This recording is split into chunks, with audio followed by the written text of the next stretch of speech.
প্রথম বানালাম, আলহামদুলিল্লাহ ভালো হয়েছে। হ্যালো আমার ময়না পাখিরা, আমি আজকে বানিয়ে ফেললাম তিরামিসু।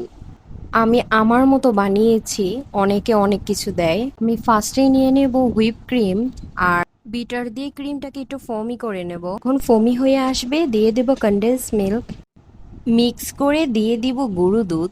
বিটারটা অফ রেখে আমি একটু মিক্স করে নিচ্ছিলাম। আমি এখানে কোনো ডানো ক্রিম ইউজ করিনি। মিশ্রণটা প্রায় ঘন হয়ে এসেছে, এখনই আমি বিটারটা অফ করে দেব।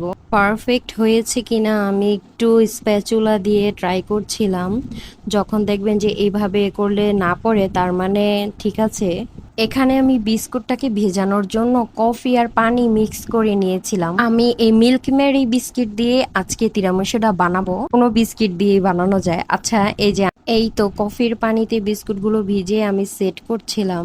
মাঝখানে একটু ফাঁকা ফাঁকা ছিল তাই একটু ভেঙে দিয়ে দিয়েছি। এই তো এখন ক্রিম মিক্স করে নেব, মানে অ্যাড করে নেব। এই তো আমাদের ফার্স্ট লেয়ার শেষ, এখন সেকেন্ড লেয়ার। এইখানে পাকামো করে আমি আবার কিছু চকলেট দিয়েছিলাম খাওয়ার জন্য। এই তো এখন সেকেন্ড লেয়ারে বিস্কুট গুলো দিয়ে দিব। এই তো চকলেট গুলোর জন্য কেমন আঁকাবাঁকা হয়েছে। এই তো আবার ক্রিমটা অ্যাড করে নেব। আমি যখন ক্রিম দিচ্ছিলাম তখনই খেতে ইচ্ছে করছিল, কিন্তু উপায় নেই। প্রায় ৬-৭ ঘন্টা রাখতে হয় ফ্রিজে, কে ১ ঘন্টাও রাখে। এই তো কোকো পাউডার দিয়ে দিব। কোকো পাউডারটা কম হয়েছে আমার মনে হয়েছে, মাঝখানে কিন্তু আমি আবার বের করে কোকো পাউডার অ্যাড করেছিলাম।